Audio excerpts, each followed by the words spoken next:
veces ustedes lo han escuchado y en algunos casos lo han estigmatizado, indicando que es malo. Y ahora primero vamos a ver que del todo no es cierto, ¿no? Porque del colesterol se generan estas hormonas esteroideas. Si fuera malo, pues de todas maneras ya tendríamos un problema, no tendríamos hormonas esteroideas. Y como ustedes van a ver, hay muchas hormonas esteroideas que son sumamente importantes. Su ausencia puede llevar a la muerte a la persona.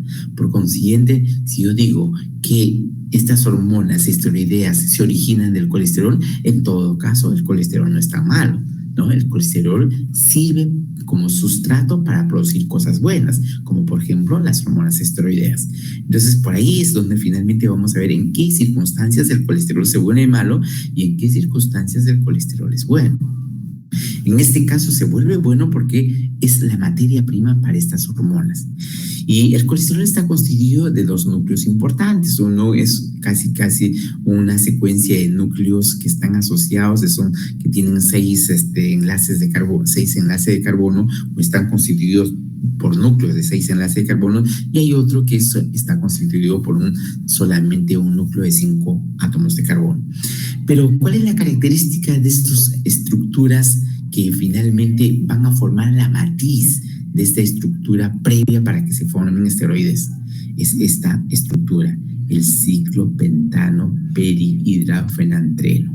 Esta es la molécula básica para formar todas las otras moléculas que derivan de esta estructura, que son progesterona, testosterona, aldosterona, cortisol, incluso la vitamina D, ¿no? Entonces, estoy viendo que hay varias moléculas importantes que se están originando de este ciclo de aquí. Entonces, lo primero que debo aprender, ¿qué cosa es la estructura del colesterol? Y esta es la estructura del colesterol. Ustedes ven aquí, justamente es un anillo, ¿no? Es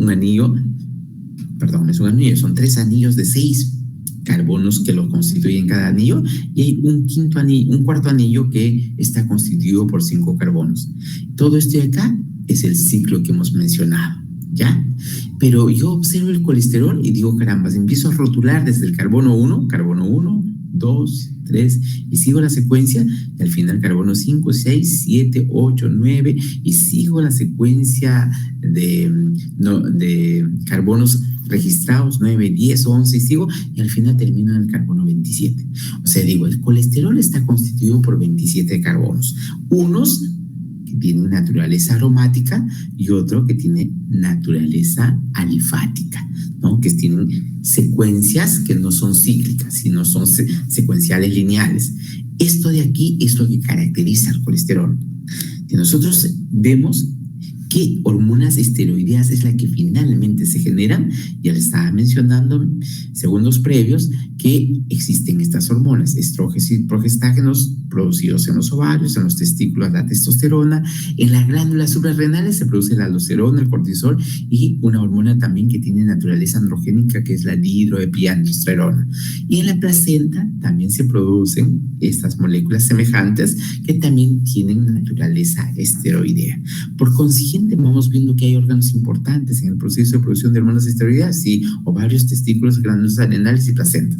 Pero aquí incluso falta una estructura que es muy importante en las mujeres cuando los ovarios ya no funcionan. Y ese tejido importante son las glándulas mamarias y el tejido adiposo, que también siguen produciendo hormonas de naturaleza estrogénica y que gracias a una enzima que se llama aromatasa, que más adelante lo vamos a visualizar. A ver, fíjense, doctores, la clasificación importante de todas estas hormonas. Tengo a los glucocorticoides que me producen el cortisol, la cortisterona, pero también tengo los mineralocorticoides que me producen la aldosterona. Estos son elementos típicos de estas zonas de la glándula suprarrenal. La glándula suprarrenal van a tener 3 zonas importantes. Una zona que se llama la zona glomerular, que producen glucocorticoides, la zona fascicular, que producen hormonas asociadas a los mineralocorticoides, y la zona reticular, que produce hormonas sexuales. Si yo veo aquí, me voy dando cuenta que dentro de las hormonas sexuales yo voy a tener andrógenos y estrógenos. En los andrógenos tengo toda esta gama de posibilidades. Y en los estrógenos tengo estas opciones, el estradiol, estriol, incluyendo la progesterona. Pero también decíamos que la vitamina D se forma partiendo de la estructura básica del colesterol. Y cuando ya tengo la vitamina D activa, y se dice vitamina D activa, cuando ya se hidroxiló en el hígado y se volvió a hidroxilar en el riñón. Entonces yo voy a tener la hormona activa de la vitamina D, es la 1,25 dihidroxicolecalciferol. Resumiendo, ese nombre se llama calcitriol. Esa es la estructura activa de la vitamina D. Voy viendo, ya he hablado de este ciclo, que es el ciclo pentano-perihidrofenantreno, este ciclo que ya hemos revisado. Acá tenemos el fenantreno y el ciclo pentano, y esto es lo que finalmente forma esta estructura. Y acá voy viendo que tiene 19 carbonos, sí, pues porque hay una parte alifática que estaba acá y que ya no está, que eran de 8 carbonos adicionales, con la cual se constituía los 27 carbonos del colesterol. Muy bien, hemos mencionado que esta estructura de anillos cíclicos es una estructura muy importante para que nosotros empecemos a entender cómo es la estructuración de las diferentes hormonas esteroideas, que es nuestro propósito de hoy día. Entonces vamos a observar que acá tengo la estructura del ciclo pentano-perihidrofenantreno. Ese es todo esto de acá. Y acá voy viendo que se acoplan 2 carbonos más. Y esto era lo que inicialmente teníamos de 19 carbonos con 2 carbonos. Y voy a tener estructuras donde la estructura básica es de 21 carbonos. Eso de 21 carbonos me generan los pregnanos. Mientras cuando yo tengo estructura de 19 carbonos, estamos hablando de los androstanos. Esto de acá me van a generar las moléculas androgénicas. Mientras que la otra secuencia básica de 18 carbonos, acá perdió un carbono y se transformó en 18 carbonos, esto me genera la estructura básica ¿de quién? De los estranos, que me van a generar las llamadas hormonas estrogénicos. Entonces, voy viendo que estas hormonas estrogénicas no solamente tienen actividad per se, sino son estimuladas por otras estructuras previas. Y por eso que esta progesterona y esta testosterona, que son hormonas gonadales, van a recibir estimulación ¿de quién? De una hormona que está en la glándula hipófisis. Esa hormona que está en la glándula hipófisis es la hormona luteinizante. Pero también eso va a ocurrir con las hormonas que se están produciendo en la zona fascicular de la glándula suprarrenal, que reciben estímulos de la ACTH, que también está ¿a qué nivel? A nivel de la adenohipófisis. Finalmente, si hablamos de la hormona folículo estimulante, que también está en la adenohipófisis, me va a generar siempre estímulos asociados a hormonas estrogénicas. Y por otro lado, yo tengo una secuencia de producción de aldosterona, pero la aldosterona es representante típico de los llamados mineralocorticoides. Grupo de mineralocorticoides, como su representante la aldosterona, tiene un sistema de control un poquito diferente. ¿Cuál es ese sistema de control un poco diferente? Que ya no recibe un estímulo del hipotálamo, de la hipófisis, sino recibe un estímulo del riñón gracias a una enzima que se llama la renina. La renina va a actuar ¿sobre quién? Sobre el angiotensinógeno.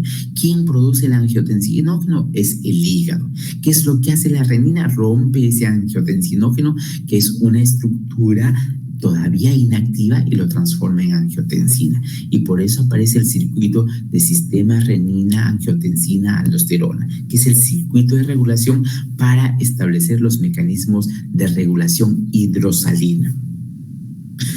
Pero todo esto de acá solamente es posible que ocurra en la medida de que las hormonas tengan interacción ¿con quién? Con un receptor. Y ese receptor de las hormonas que tienen naturaleza proteica está en la superficie de las membranas. Y en la superficie de las membranas va a haber receptores donde allí van a llegar ¿quiénes? Las hormonas. ¿Para qué? Para interaccionar con ese receptor. Ese receptor que interacciona va a interaccionar con esta proteína G. Y la mayoría de las hormonas que actúan sobre sus receptores interactúan con esta proteína de membrana que se llama proteína G, que está en la superficie de membrana. Y si nosotros hacemos un poquito de remembranza sobre nuestra primera clase, ya les había adelantado cómo funcionaba esta proteína G, ¿no? En una de las clases, que fueron sus primeras clases, hablamos sobre ello. Y hablábamos de la proteína S, la proteína GS, la proteína GI, ¿no? Habíamos hablado que esta estructura era una estructura trimérica donde habían subunidades alfa, beta, gamma, y son detalles que va a ser importante que también lo repasen, porque eso es una clase que ya lo establecimos. Pero ¿cuál era la importancia de la proteína G? Que activaba la adenilato ciclasa. Y esta adenilato ciclasa, ¿qué hacía? Generaba un segundo mensajero, el AMP cíclico.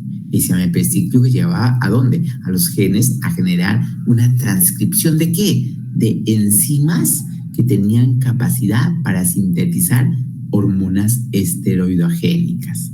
Entonces, el propósito de esa interacción era generar enzimas esteroidogénicas. ¿Por qué? Porque hemos mencionado que toda estructura que está establecido dentro del ADN solamente codifica proteínas. Y si no codifica otras cosas que no son proteínas, obviamente que no está codificado ahí la testosterona, no está codificado los estrógenos, no está codificado la aldosterona, el cortisol, ninguno de ellos, porque ellos no tienen naturaleza proteica.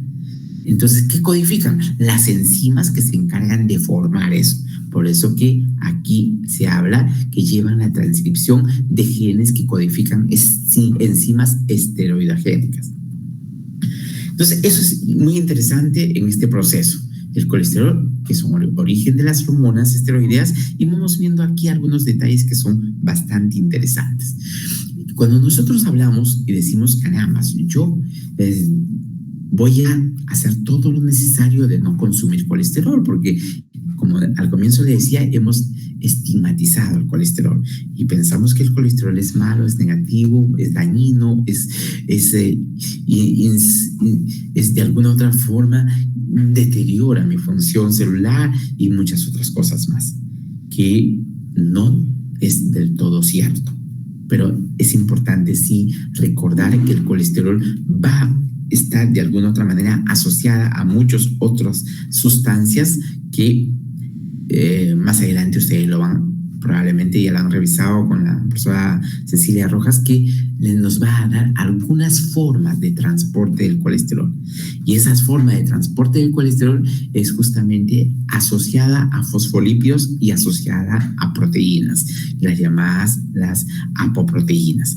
Estas proteínas asociadas a lípidos son las llamadas lipoproteínas. Las lipoproteínas ustedes van a conocer que son de 3 o 4 o 5 tipos, dependiendo como les han dicho en teoría, pero las más clásicas y las más reconocidas son LDL, HDL, VLDL, y hay una que le llaman IDL, que es una lipoproteína intermediaria. Agregando a eso los kilomicrones, que son los que se inician a nivel del tracto digestivo. Es un tema que ustedes ya lo revisaron, pero que finalmente intento graficarles y también ayudarles a recordar esos temas. Entonces, cuando nosotros vemos este escenario, yo digo, el colesterol, ¿de dónde yo lo origino? Uno de ellos es de mi dieta. ¿Y por qué digo de mi dieta? Si yo estoy consumiendo cero colesterol. ¿Por qué? Porque estoy consumiendo un aceite que no tiene colesterol, pues no consumo grasas y digo, pues oye, no tengo colesterol que estoy ingiriendo. Y esa es una gran mentira porque no es cierto. Nuestra dieta, doctores, está básicamente constituido ¿por qué? Por células. Yo consumo papa, estoy consumiendo células. Consumo trigo, estoy consumiendo células. Estoy consumiendo carne, estoy consumiendo células. No hay alimento que yo no tenga células en su estructura.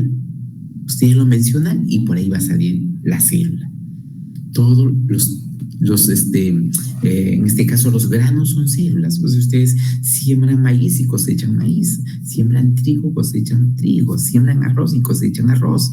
¿Por qué? Porque ahí es un grupo de células que finalmente van a generar el proceso de división celular y más adelante generan parte de su producto después de haber desarrollado. Pero son células. Y si son células, lo primero que aprendimos en algún momento cuando hablamos sobre mecanismos por las cuales deberíamos entender cómo es ese proceso de comunicación entre el medio externo y el medio interno, y hablamos sobre la membrana celular, ahí hablamos de algo importante. La membrana celular, ¿de qué está constituido? De doble capa de fosfolípidos. Pero además, ¿qué había adentro? Ésteres de colesterol y proteínas en toda su extensión. Entonces, si estoy consumiendo células, también estoy consumiendo colesterol. ¿Ya? Pero ahí viene de repente la inquietud. Pero caramba, las proporciones no son las mismas. Eso sí es correcto, ¿no? Las proporciones son menores, ¿cierto?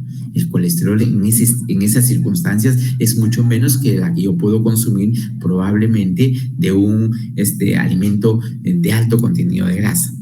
Entonces, sí, pues las proporciones varían, pero sí estoy consumiendo colesterol, por más que estoy consumiendo vegetales, ¿ya? Porque los vegetales también están constituidos de células. ¿Y esos de qué están constituidos? De su estructura, su membrana celular, que sigue siendo una proteína, pero además de eso, las estructuras que lo constituyen, ¿qué son? También ésteres de colesterol.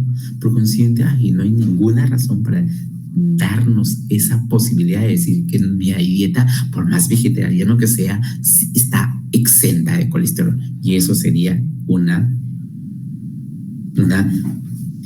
falacia, porque no es verdad. Pero como sabemos muy bien que todas las estructuras que tienen naturaleza lipídica no pueden transitar en el plasma.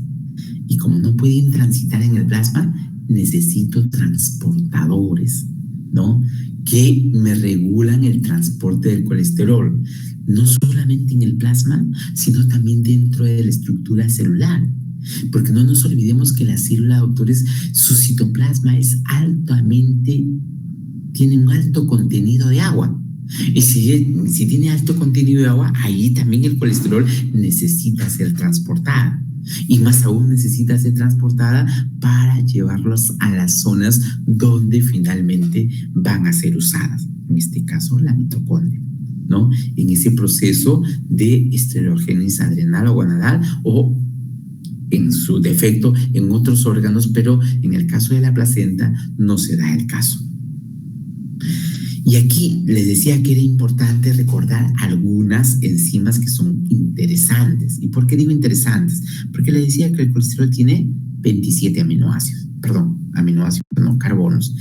Tiene 27 carbonos. Y si tiene 27 carbonos, y hemos visto que lo básico para iniciar los procesos son de 21 carbonos, no de 27. Por consiguiente, aquí actúa una enzima que se llama la desmolasa, que es la citocromo oxidasa 450 SCC. Eso es un nombre técnico con la cual se le reconoce, pero es una desmolasa.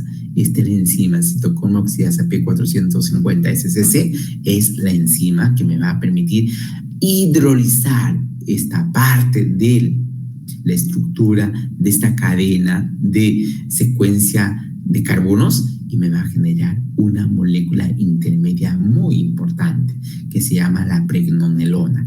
Esta molécula intermedia importante es la que me va a generar un matiz de secuencias interesantes que me van a ayudar a entender el proceso.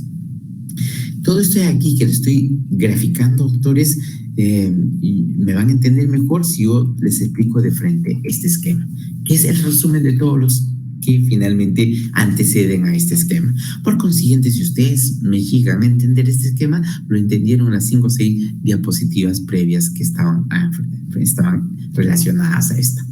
Fíjense aquí, doctores, esto es el acetato. El acetato, utilizando una vía anabólica, me puede generar colesterol. Y acá hay varios pasos previos para formar colesterol. Y aquí participan muchas enzimas para formar colesterol. Y aquí viene el detalle. Yo puedo tener colesterol que me viene de mi dieta en forma de colesterol, o puedo tener el colesterol que va a formarse partiendo del acetato para generar colesterol.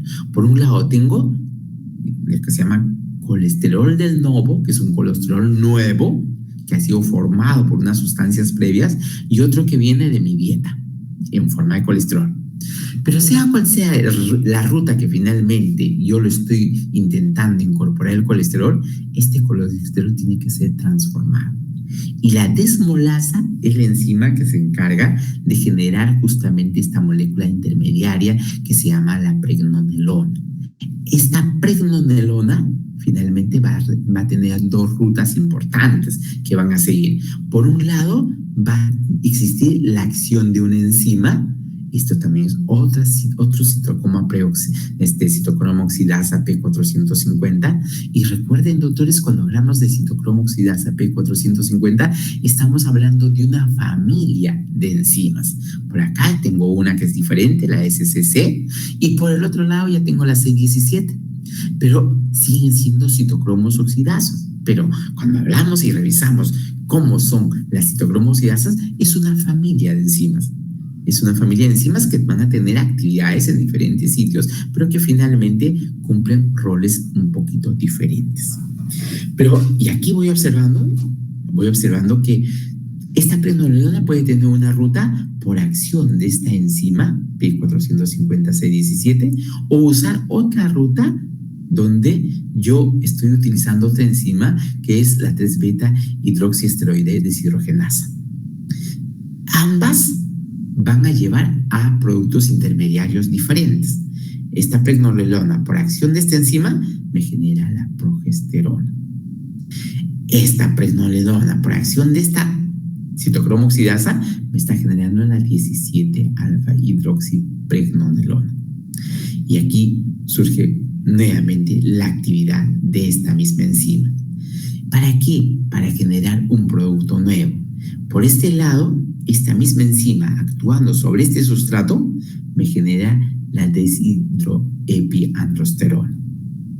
Esta misma enzima actuando sobre esta progesterona me genera el 17-alfa-hidroxiprogesterona. Es esta misma molécula de aquí. ¿Ya? Esta misma molécula de aquí, obviamente, miren acá, actuó esta enzima y aquí también vuelve a actuar esta enzima para generar un nuevo producto. En ambos casos, por este lado actuando con esta enzima y por este lado actuando la misma enzima de aquí, me está generando una molécula que es interesantísima, que es lo que se llama el inicio de las hormonas androgénicas.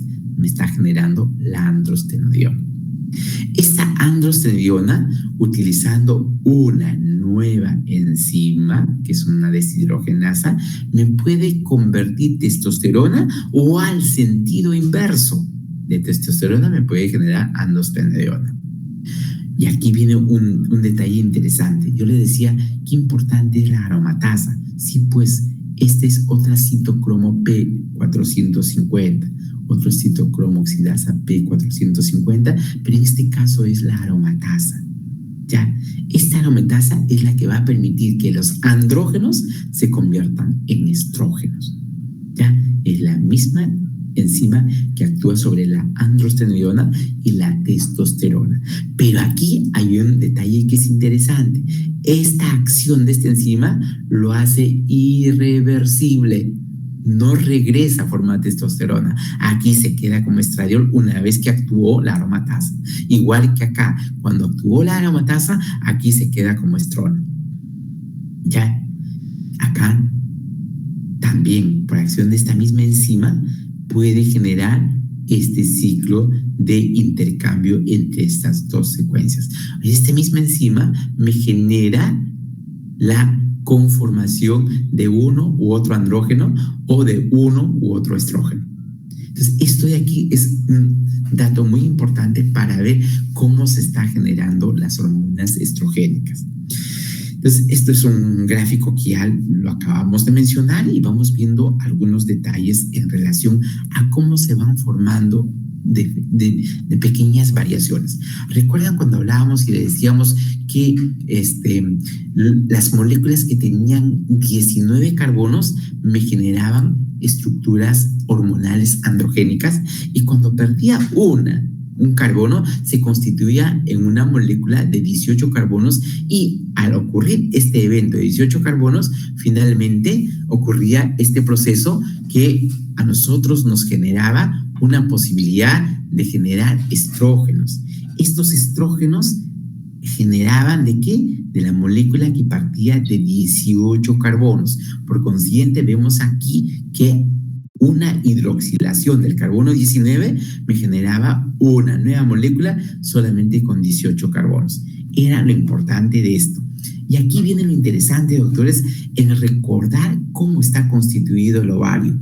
Ese ovario que está constituido, vamos a ampliar por sus estudios de histología que ustedes están manejando, vamos a ampliarlo a 2 escenarios. ¿Cuáles son los 2 escenarios? El escenario donde yo reconozco la estructura de la teca interna del ovario y también voy a reconocer la estructura de la granulosa, pero también del ovario. ¿Qué ocurre en la teca interna? En la teca interna se está formando hormonas androgénicas, se está formando testosterona. ¿Qué pasaría si en la dama no le funciona la granulosa? Porque la granulosa es la que tiene la enzima llamada aromatasa, para que esta testosterona se convierta en estradiol o en hormonas estrogénicas. Cuando ocurre esto de aquí empieza a producirse gran cantidad de testosterona. Esta testosterona no es reconvertida aquí y por consiguiente se empieza a acumular y empieza a tener la dama característica de masculinización. ¿Y por qué la masculinización? Porque la testosterona se está acumulando. Y lo que les estoy diciendo a todas las damas y a todos los jóvenes es que el ovario produce testosterona, produce hormonas masculinas, pero en un ovario funcional, esta testosterona es cambiada, ¿dónde? En la granulosa, donde está la aromatasa, donde se produce el estradiol. Entonces, resulta siendo importante esta secuencia. Esta secuencia es importante y de esa manera se empieza a regular. Todos estos sucesos de testosterona, hidrotestosterona y todos estos episodios resultan siendo muy gravitatorios para la formación de esta secuencia de hormonas estrogénicas. Esto es un resumen de las cosas que tal vez va a ser importante que ustedes lo recuerden. Colesterol, secuencia, testosterona. Después de una serie de procesos, testosterona. Pero como le decía, la testosterona en el ovario necesita llegar a estradiol. Pero ese estradiol es importante gracias a esta aromatasa. No hay forma. Y vean acá la acción de la aromatasa. La aromatasa me genera unidireccionalidad, no genera bidireccionalidad. Pero en cambio las otras enzimas sí, estradiol, estrona, estradiol, hay recambio de posibilidades de que se generen. Entonces resulta siendo importante este detalle y ese detalle es bueno tomarlas en cuenta. Entonces el estradiol y estrona, hemos mencionado que aquí también cumple un rol muy importante, esto lo relacionado a cómo se está constituyendo este tipo de hormonas estrogénicas. Ustedes van a ver la aromatasa, que es una hormona muy importante para que se forme estrona, ¿no? Pero además de eso, doctores, resulta siendo importante esta hormonita que se produce en la corteza suprarrenal y también se produce secundariamente en el ovario. Pero aquí hay un detalle que es importante, es lo que se habla en relación al estrona y su asociación a la aromatasa extraovárica. ¿Dónde ocurre esto? Normalmente en el tejido adiposo y en la glándula mamaria. La pregunta del millón es, si la dama está en plena actividad reproductiva, quiere decir sus ovarios están funcionando de manera extraordinariamente bien, significa que tienen un alto contenido de aromatasa ovárica. Pregunta, ¿la aromatasa extraovárica está funcionando? Sí.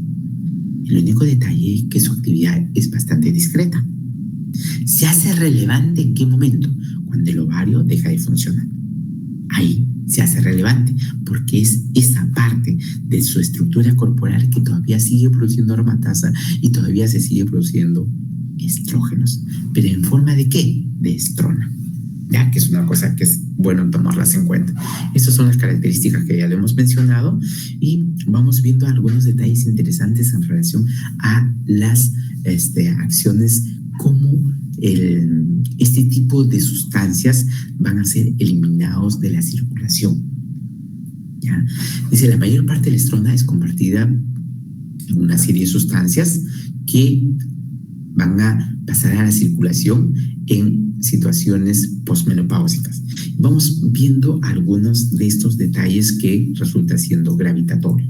Como decíamos en antes, la producción extraovárica de estradiol es muy importante en la etapa de la posmenopausia, ¿ya? Porque el ovario ya no funciona y en alguna parte del cuerpo debe producirse estradiol. Y eso lo hemos mencionado, que está fundamentalmente en las glándulas mamarias y en tejido adiposo en general. Entonces, eso va a reemplazar la actividad estrogénica y vamos a tener la estrona como su representante posmenopáusico.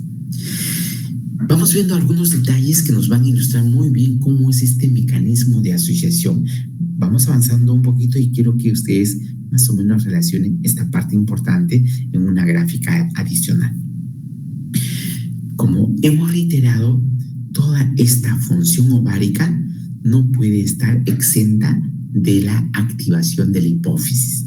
Es aquí en la hipófisis que está produciéndose el FSH y se está produciendo la LH, la hormona luteinizante y la hormona folículo estimulante. Es la acción de estas que finalmente actúan a nivel ovárico. Y en esa etapa el ovario empieza a producir, primero empieza a desarrollarse los folículos respectivos y con picos elevados de LH se va a producir la ovulación. Eso finalmente es lo que normalmente ocurre. Pero ¿qué pasa cuando nosotros tenemos esta situación donde los ovarios tienen gran cantidad de folículos? Hay gran cantidad de folículos que al final el ovario no está funcionando, porque estos folículos hacen que el ovario tenga la característica de un sitio orgánico con muchos quistes y por eso se llama poliquistosis. Y cuando ocurre este evento de poliquistosis no va a haber ovulación. Y esta es una de las primeras características que llama la atención en una persona joven que de repente ya tiene deseos de tener sus propios hijos, ya tienen convivencia, tienen un año de convivencia y no hay ninguna posibilidad de gestación, o mejor dicho, no hay gestación y la preocupación empieza a aparecer, dado que la pareja no se cuida, están buscando tener el niño y no hay opción de que surja el embarazo. Y cuando se hacen los estudios vemos que ese ovario está lleno de quistes y por eso se llama poliquistosis.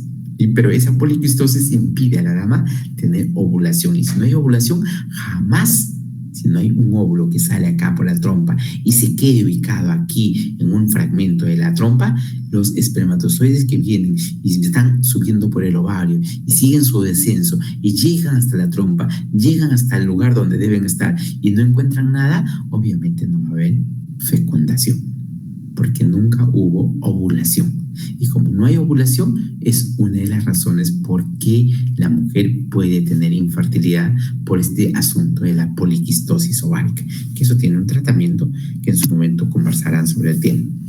Esto de aquí, ya de manera más ilustrativa y más gráfica, es lo que está ocurriendo en un escenario de poliquistosis, que se llama el síndrome ovario poliquístico, ¿no? Donde aquí cambian los patrones de pulsatividad en la producción de hormonas llamadas reguladoras de las gonadotrofinas, que son estas, y que estas se están produciendo en el hipotálamo para estimular a la hipófisis, pero al tener un cambio de la pulsatividad, finalmente no generan ninguno de estos productos. Por consiguiente, no hay maduración óptima y no se produce ovulación.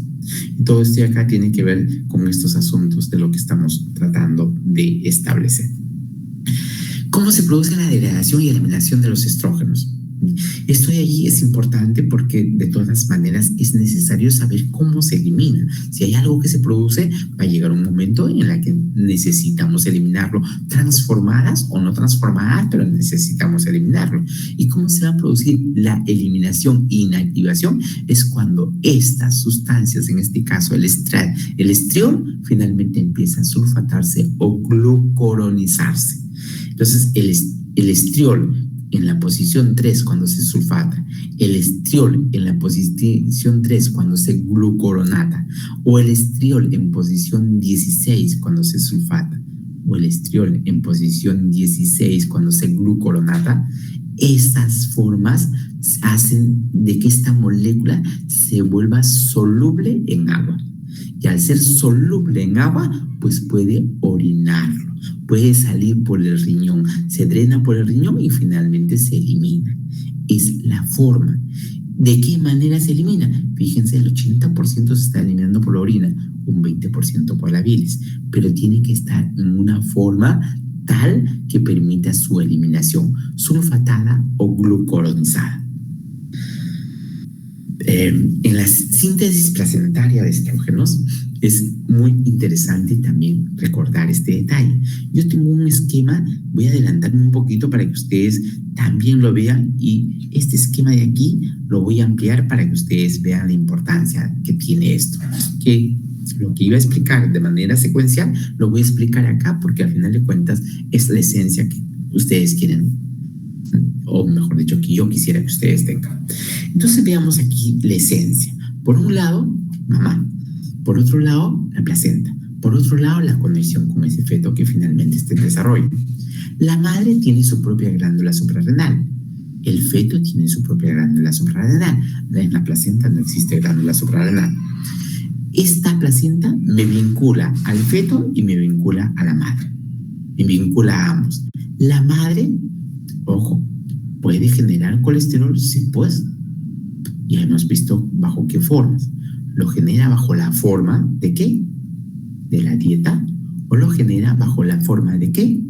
De producirlo, partiendo de sustancias más pequeñitas, ¿no? Entonces, este colesterol que ya tiene la madre, utilizando la desmolasa, me va a generar la pregnenolona. Esta pregnenolona, por acciones enzimáticas, va a generar esta molécula, dihidroepiandrosterona.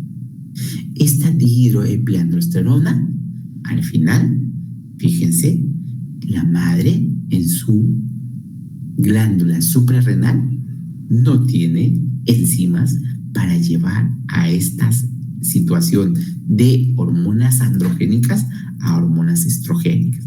Entonces, ¿qué es lo que hace la madre en su glándula suprarrenal? Esas moléculas que han sido producidas, que son andrógenos, lo va a llevar aquí, a la placenta. Le va a entregar a la placenta. Una vez que está en la placenta tiene esta enzima, que es la enzima citocromo oxidasa P450C19. Esta enzima me va a convertir los andrógenos en estrógenos. Una vez que los convierte, los devuelve a la madre.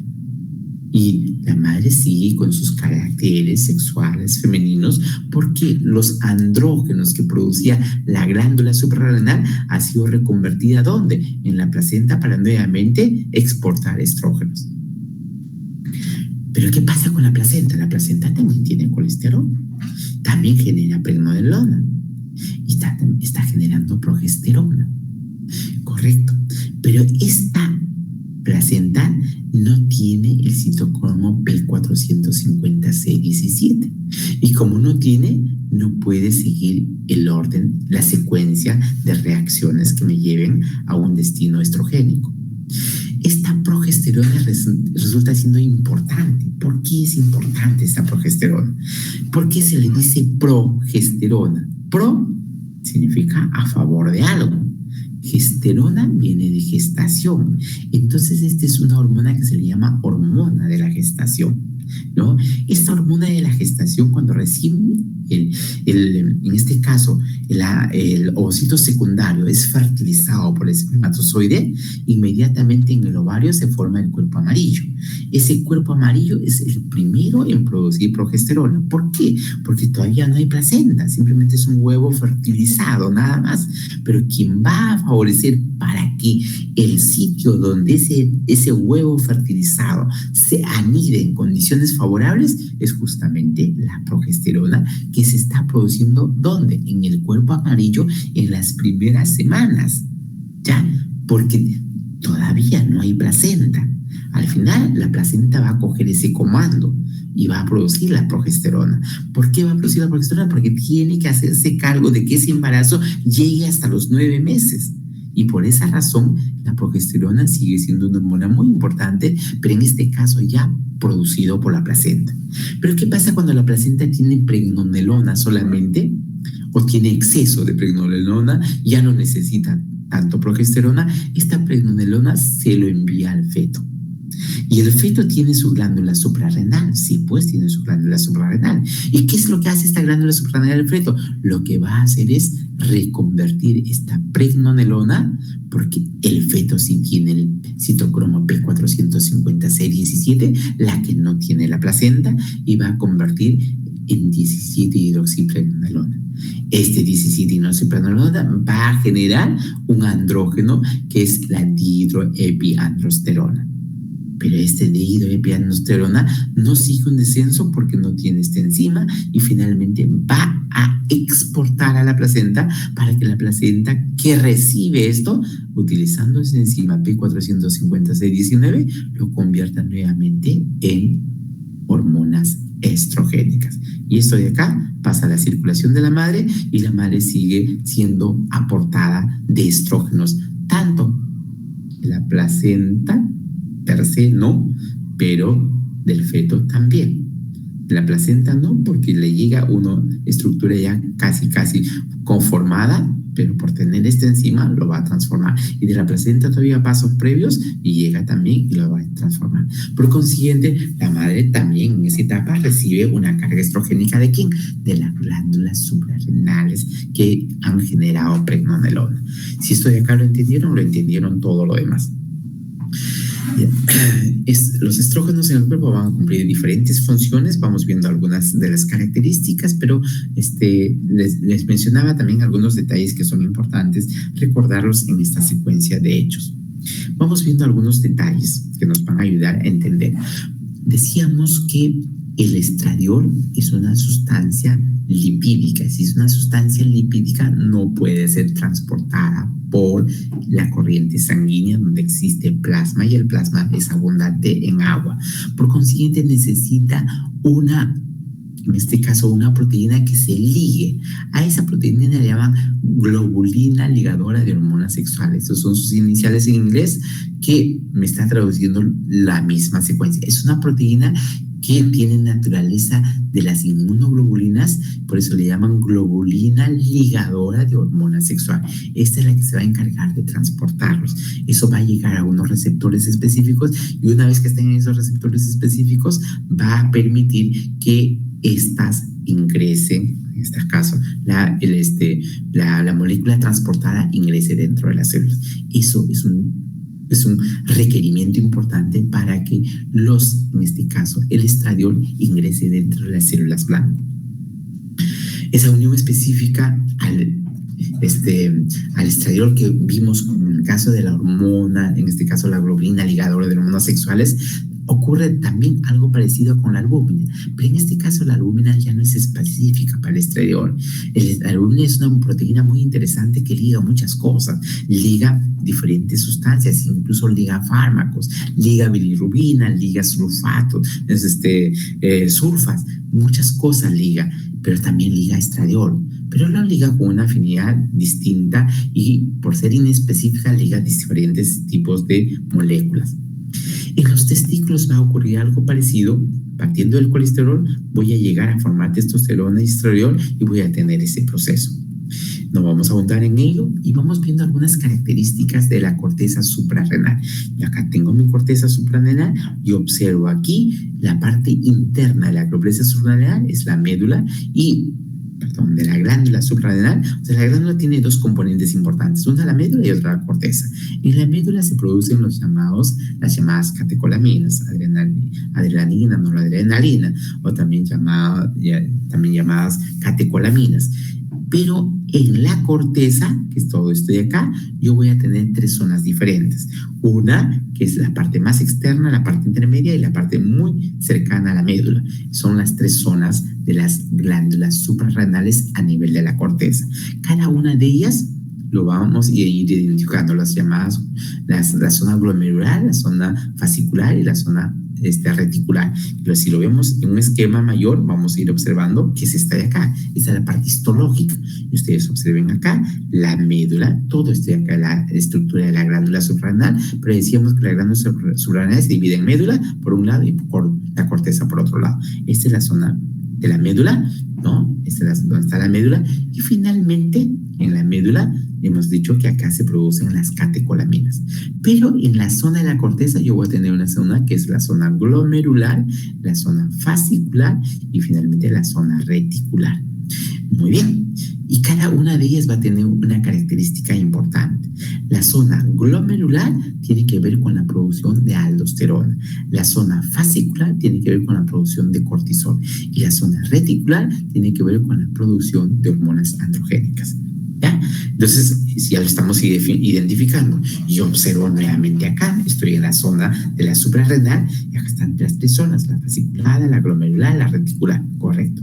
En la zona fasciculada hemos mencionado que es una zona de producción de hormonas asociadas a los corticoides. ¿Cuáles son sus representantes? El cortisol y la corticosterona. Partiendo igual de la colesterol, llega a la pregnenolona, todos llegan a la pregnenolona. Llega la molécula intermediaria. Muy bien. Llega la pregnenolona gracias a esta desmolasa. Ya lo hemos recordado y hemos enfatizado. Y sigue la secuencia hasta formar sus representantes, ¿no? De los corticoides. Cortisol y corticosterona. Muy bien, en la zona glomerular ya produce una molécula diferente, que ya no tiene nada que ver con las anteriores y que tiene también un rol totalmente diferente, la aldosterona, que tiene que ver en la regulación de sodio y agua. Y finalmente ya tengo otra hormona importante, que es la hormona asociada a los andrógenos. Por consiguiente, la glándula suprarrenal me puede producir una carga importante de andrógenos. Y en el embarazo hemos visto que esos hormonas que se producen en las glándulas suprarrenales pues pasan a la placenta, de la placenta al feto, y al final tengo una reserva adicional de hormonas estrogénicas que han sido formadas en esta secuencia de placenta y feto. Los mecanismos de acción, solamente para mencionarlo, porque al final de cuentas esto es algo que ya de todas maneras ustedes lo van ubicando con claridad. ¿Cuáles son? Difusión de la hormona esteroidea a través de la membrana, hormona esteroidea que se une a su receptor, y vamos viendo esto de manera esquemática. Fíjense acá, yo tengo la hormona, como es esteroidea no necesito receptor en la membrana, ¿no? Y paso directamente, por su naturaleza lipídica. Paso directamente, encuentro el receptor en el citoplasma o puedo encontrar el receptor en el núcleo. Pero cual sea la situación, o en el citoplasma o en el núcleo, estas dos se agrupan. ¿Para qué? Para iniciar un proceso de traducción a nivel del ADN. Ese proceso de traducción a nivel del ADN me va a permitir expresar esa parte del ADN para que se generen las llamadas enzimas esteroidogenéticas. Ya se produce el ARM, eso se produce traducción, síntesis de proteína, y esas síntesis de proteína que son las enzimas esteroidogénicas. Y dentro de eso, pues vamos a ver que dentro de la estructura de receptores nucleares voy a tener una secuencia interesante de estructuras que van a interactuar con una parte importante del ADN. Objetivo, activar esa secuencia del ADN para producir enzimas, mejor dicho, proteínas que tienen naturaleza enzimática para generar actividad esteroidogénica. Vamos viendo algunos puntos de asociación en relación a progesterona, testosterona, estrógenos, y ustedes observan que la progesterona tiene activación en varios varias células blancas, igual acá la testosterona, igual los estrógenos. Quiero solamente hablar sobre los osteoblastos. ¿Por qué? Porque acá encuentro osteoblastos, acá también encuentro osteoblastos y acá también encuentro osteoblastos. Estos son hormonas estrogénicas, esto es hormona androgénica. Muy bien. ¿Qué es lo que hace el osteoblasto? Dentro de la estructura ósea, produce material mineral óseo para mejorar la densidad ósea. Ese es su objetivo, ¿ya? Igual que los estrógenos, también hacen lo mismo, o sea, estimulan a quienes, a los osteoblastos. De tal forma que existe un equilibrio de osteoblastos versus osteoclastos. Los osteoclastos remueven el material mineral óseo que se ha formado, mientras que los osteoblastos forman. Mientras hay un equilibrio, pues se mantiene el material mineral óseo. Pero cuando se rompe el equilibrio, ¿qué pasa? Va a ocurrir que los que normalmente estimulaban a los osteoblastos ya no lo estimulan. Por consiguiente, quien va a empezar a ganar esa faena de equilibrio por falta de estímulo son los osteoclastos. Y por eso que empieza mayor resorción ósea. En una mujer menopáusica, eso es lo que ocurre. Ya no hay estímulo estrogénico, progestágeno, entonces los osteoblastos ya no se estimulan. Por consiguiente, la estructura mineral ósea del hueso empieza a perderse y empieza a aumentar la desmineralización del hueso. Y a largo tiempo me genera un problema de osteoporosis. ¿Qué pasa con los varones? Los varones, sus testículos aún siguen produciendo testosterona. Y siguen produciendo, y pueden tener 60 años y siguen produciendo, 70 años siguen produciendo, 80 años y siguen produciendo. Simplemente que cambia la cantidad, pero siguen produciendo. Por eso que los varones tienen más, digamos, menos posibilidad de hacer osteoporosis en edades tempranas. Pero no es todo color de rosa en el caso de los varones. Lamentablemente nosotros, también la testosterona estimula las células prostáticas. Y como estimula las células prostáticas, doctores, ahí viene un problema mayor. Nuestra próstata en una determinada etapa de nuestra vida empieza a crecer. Eso es lo que se llama hipertrofia benigna de próstata. Pero muchas veces esa benignidad se vuelve maligna y voy a tener cáncer de próstata. Y una de las formas de tratar el cáncer de próstata es quitar los testículos, ¿ya? Hacer una orquitectomía bilateral. Quiere decir sacar los testículos. ¿Para qué? Para que esta célula prostática que se ha transformado en tumor no siga recibiendo el estímulo de la testosterona que está produciéndose ¿dónde? En los testículos. Y de tal forma que el tumor puede seguir creciendo y creciendo. Entonces, una forma de controlar esas células que son hormonodependientes es quitar la hormona que finalmente está produciendo un determinado órgano. ¿Y cómo hacemos eso? Con la orquitectomía bilateral, quitarle los testículos de manera como parte del tratamiento. Por consiguiente, no todo es color de rosa. Nosotros tenemos nuestros propios demoles en relación a algunas patologías, pero también las damas tienen este problema porque ya no producen hormonas que estimulen aquí a sus osteoblastos.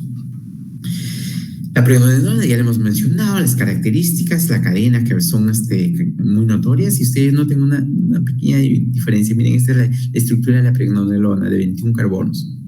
Me voy aquí, progesterona, 21 carbonos. ¿Qué lo diferencia? Fíjense acá, esta es la estructura que tengo, ¿no? Grupo oxidilo, grupo metilo, y aquí tengo también un grupo asociado a un grupo metilo. Y aquí, ¿qué es lo que observo? Ya no está el grupo hidroxilo, acá hay un grupo cetónico, tengo el grupo metilo, y acá hay un grupo cetónico adicional. Lo que lo diferencia son pequeños cambios en la estructura, nada más. Y eso le genera una nueva molécula. Eso mismo pasa también con la aldosterona, y va a pasar lo mismo con la testosterona, y va pasando de manera semejante con otras moléculas esteroideas que ustedes lo van a de todas maneras mencionar. Solamente por recordar acá y hacer hincapié, dentro de todas las hormonas estrogénicas, el más potente es el estradiol. ¿Ya? Es el más potente de todas las hormonas estrogénicas que puede producir la dama. El cortisol, ya ustedes saben, mira, también tiene estructura muy semejante. Hay algunos cambios en su estructura, pero que finalmente representa lo mismo. Aquí ustedes tienen un esquema donde se les observa que tengo el órgano, en este caso, la corteza adrenal, testículos, ovario, placenta. Tengo las células que los identifica una de ellas, y finalmente tengo la sustancia que está produciendo. Y además, el lugar donde está funcionando. Ejemplo, la corteza adrenal tiene la zona glomerular, y en la zona glomerular se produce una hormona importante, que es la aldosterona. La aldosterona, ¿qué es lo que finalmente va a generar como mecanismo de acción? Es estos mecanismos relacionados al manejo del equilibrio sodio-potasio. ¿Ya? Igual va a ocurrir, o sea, el control la necesidad de controlar los niveles de sodio me va a ser muy importante para la secreción de aldosterona. Entonces, estos de aquí son importantes. ¿Quién controla la producción de cortisol, la dihidroepinestrol? Es la hormona que finalmente se produce en la hipófisis, que es la CTH. ¿Quién controla la producción de testosterona? La hormona luteinizante. Y así de manera semejante vamos observando las secuencias adicionales. Este es otro gráfico que nos ayuda y nos ilustra también la clase de tipos de sustancias que se están produciendo. Los glucocorticoides, correcto, ¿cuáles son sus representantes del cortisol? Mineralocorticoides, la aldosterona. Los andrógenos tenemos la testosterona. Estrógenos, estradiol, estrona. Progestágeno, progesterona. ¿Dónde actúan? El cortisol, músculo e hígado. La aldosterona en los riñones. La testosterona son órganos reproductores, músculo. Lugar donde activan, los efectos que producen. En el músculo actúan, sí, generando ¿qué cosa? Catabolismo proteico, gluconeogénesis. ¿Ya? Aquí en los riñones, ¿cómo actúan? Reteniendo el sodio y eliminando el potasio. ¿No? Esas son sus funciones que cada uno lo vamos viendo. Vamos a hablar un poquito sobre un evento que finalmente es importante que ustedes lo recuerden y lo reconozcan. ¿Qué cosa es hipogonadismo? ¿A qué se llama? Hipogonadismo significa disminución de estrógenos. Pero yo voy a tener dos eventos que pueden relacionarse a eso. Un hipogonadismo, o sea, disminución de estrógenos, con hipogonadotrofismo.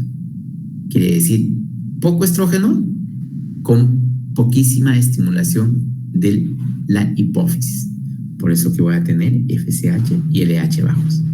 Pero en el otro caso tengo poquísimos estrógenos, pero al revés, con hipergonadotrofismo. FSH y LH incrementados. Vamos viendo algunos detalles. Este hipogonadismo hipogonadotrófico, o sea, tengo poco estrógenos y encima no hay estimulación de la hipófisis, van a tener dos eventos distintos. Un origen hipotalámico y un origen hipofisiario. En el origen hipotalámico hay un síndrome que se llama el síndrome de Kallmann, que tiene estas características, pero se acompaña de otras molestias asociadas. Esa es congénito, pero hay una que es adquirida. Y esta adquirida, ustedes probablemente han tenido en alguna oportunidad escuchar, si es que no lo han visto, es uno que se asocia mucho a las damas en etapa juvenil, puberal y juvenil, que se llama la anorexia nervosa. La anorexia nervosa es un trastorno de su identificación corporal. Ellos piensan que están gordos, aunque notoriamente están flacos. Es como esta dama que se ve gorda a sí misma. Se ve gorda, pero no está gorda. Pero ella se siente gorda y se ve gorda. Y por esa razón decide no comer. O come demasiado poco, ¿no? Es lo que se llama anorexia nervosa adquirida. Y acá tranquilamente estamos viendo todos los relieves costales y esta dama ha perdido casi toda su masa lipídica. Y una característica de la anorexia nervosa es que estas damas en etapa juvenil, que están en su vida reproductiva activa, que antes menstruaban, dejan de menstruar. Y dejan de menstruar, ¿por qué? Porque ya no están produciendo estrógenos, ya no producen progesterona, y obviamente esto tiene que ver mucho con el ciclo ovárico, ¿no? Con el ciclo ovárico y también con el ciclo menstrual. Esto es una característica que es importante tomarlas en cuenta. Pero hay uno que es justamente fisiológico, y esto tiene que ver con el origen hipofisiario. ¿Y cuál es este evento fisiológico? Es la hiperprolactinemia. La hiperprolactinemia tiene dos componentes. Uno, que sea de origen fisiológico, como les decía. ¿Por qué? Porque la dama sale embarazada y obviamente la prolactina, que normalmente debe producirse, se produce de manera importante. ¿Para qué? Para que la prolactina produzca la secreción láctea para ese bebito que ya va a nacer.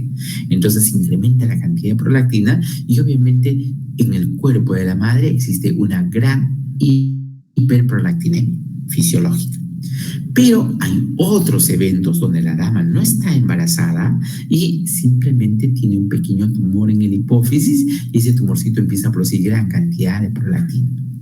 Y la dama no está embarazada, pero tampoco está menstruando. Y se percata que cuando de repente hace una pequeña presión en su areola mamaria, empieza a producir secreción láctea. Ya está produciendo tanta cantidad de prolactina que está generando secreción láctea. Es como si estuviera embarazada, pero no porque esté embarazada, sino por un tumor hipofisiario asociado a los microadenomas hipofisiarios. En cambio, el otro tipo de que se llama hipogonadismo hipergonadotrófico, donde los estrógenos están bajos, pero las hormonas hipofisiarias están elevadas. Eso ocurre en 2 eventos: fallo ovárico precoz o una disgenesia gonadal. En cualquiera de los 2, yo tengo este evento, hipogonadismo hipergonadotrófico. Les hablo de este detalle porque resulta siendo importante, dado que hemos hablado sobre los eventos asociados a la producción de hormonas estrogénicas de la glándula suprarrenal.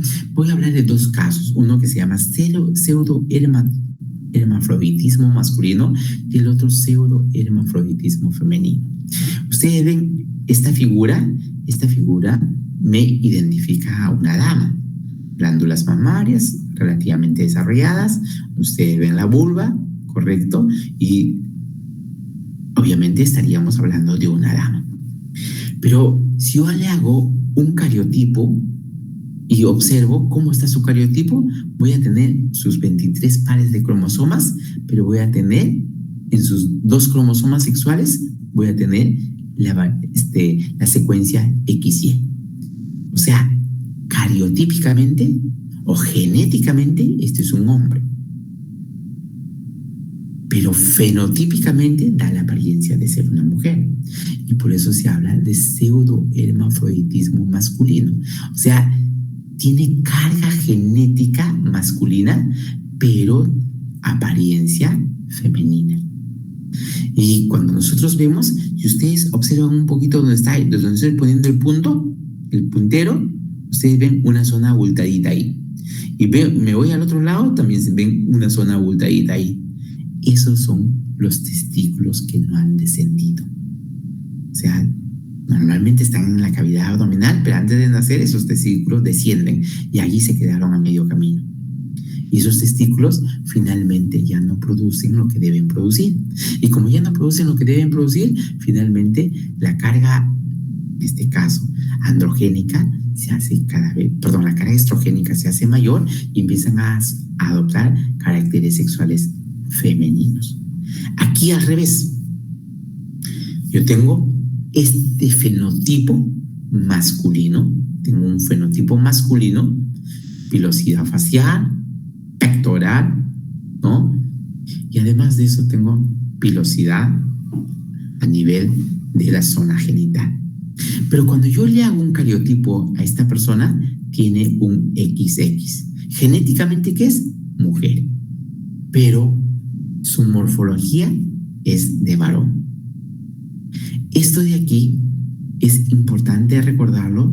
¿Por qué? Porque incluso tiene la apariencia de un pene, pero no es un pene, sino es una hipertrofia clitoriana. Saben muy bien, doctores, ustedes, el homólogo del pene en la mujer es el clítoris. En este caso, ha habido un crecimiento mayor del clítoris que da la apariencia de ser un pene pequeño. Pero esto de acá ocurre ¿por qué?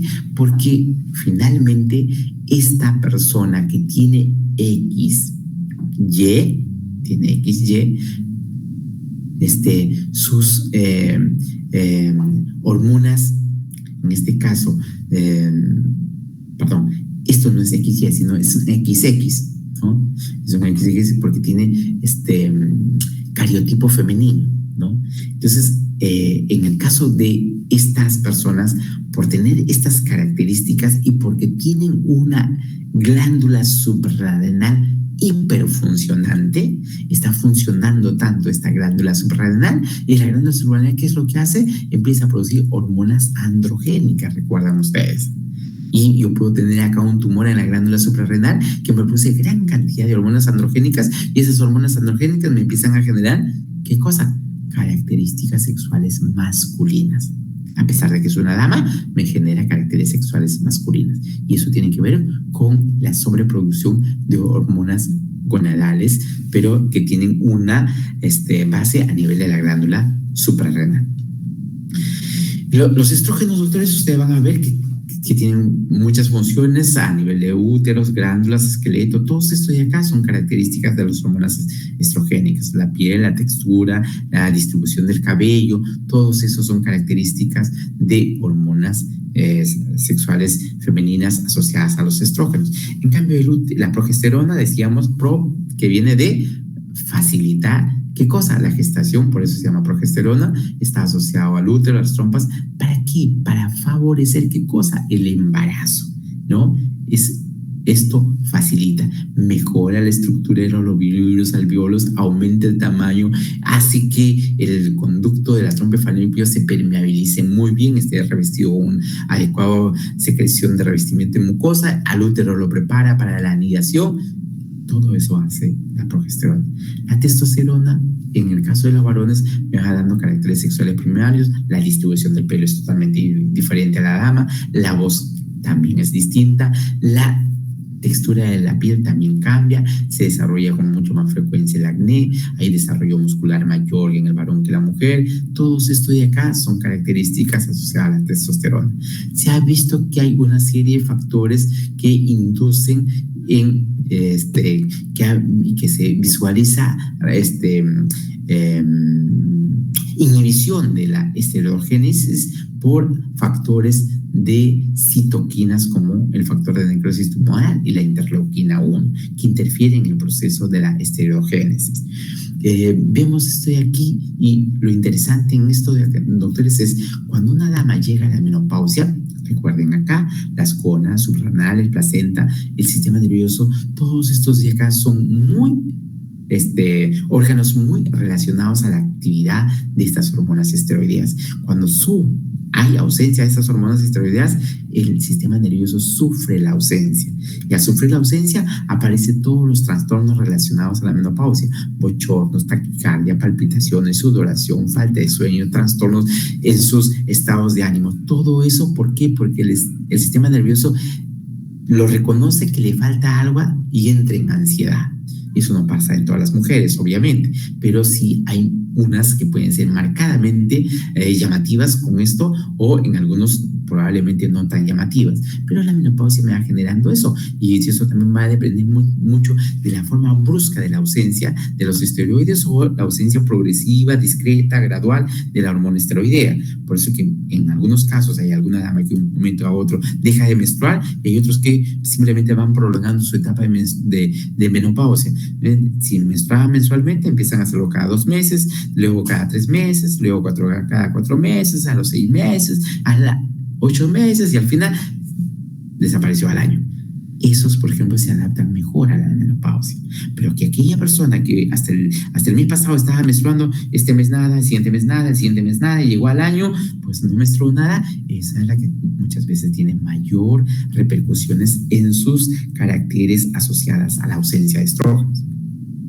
Esto de acá ya no les voy a explicar porque es lo mismo que les he explicado en unas gráficas anteriores, igual que esto, igual que la suprarrenal. Acá se han duplicado algunas diapositivas y no vamos a redundar en eso.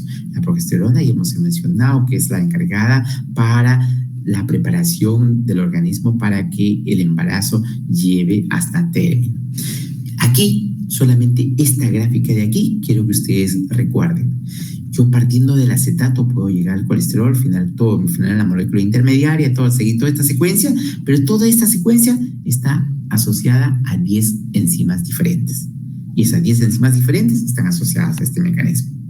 Doctores, no me quiero despedir no sin antes recordar lo que Charles Darwin hace muchos años decía: no es el más fuerte ni el más inteligente